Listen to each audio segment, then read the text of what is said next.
Giving and receiving feedback is critical to your success in business. And the earlier on in your career that you master this skill, the less blind spots that you have, and you'll actually create a stronger network of people that are comfortable giving you feedback, as well as comfortable receiving feedback from you. When receiving feedback, the biggest key ingredient is to express appreciation. So just saying thank you. The last thing that you want to do is come across as defensive, because we need feedback. And just because you get feedback, it doesn't mean that you have to act on it. You do need to listen. You do need to think about if it's valuable or not. And then you decide whether or not you want to integrate the feedback and make a change. Now let's talk a little bit about giving feedback. When you give feedback, the most important thing to know is there's a difference between an observation and an interpretation. An interpretation was you didn't care about that meeting. An interpretation is you were stressed. Interpretation is you were disengaged.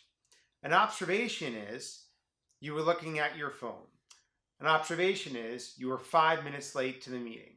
An observation is that you checked your watch. Those are all things that are facts. And it's important to be aware of the difference between an observation and interpretation. When we give feedback, we want to focus on observations. So we use a framework called ROI, which is reflection, observation, and interpretation. Reflection is, Rob, do you remember that meeting last week? And I might say, yes, I was a few minutes late. I'm sorry. So you give the person the opportunity to demonstrate whether or not they're aware of the situation.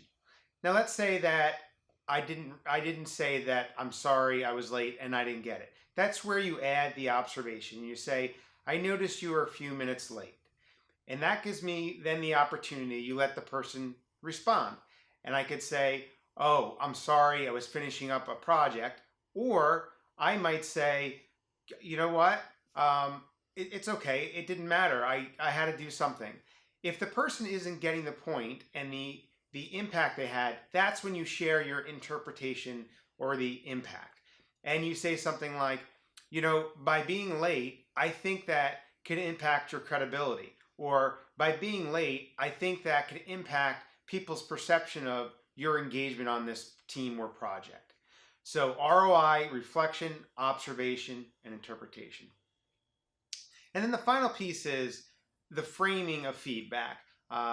Dr. Marshall Goldsmith came up with a brilliant idea and framing feedback as feed forward.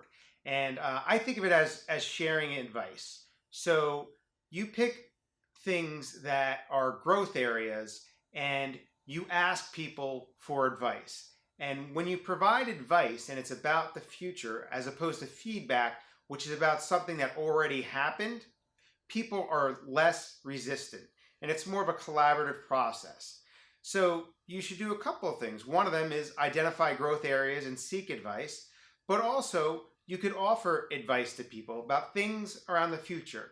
Things that you could say, you know, I was thinking about this opportunity and you might want to take it. You've done presentations before and I'd recommend you start the presentation with this story. So you develop stronger relations with people and you play a role in each other's success. Thanks for joining me, and I'll see you next time.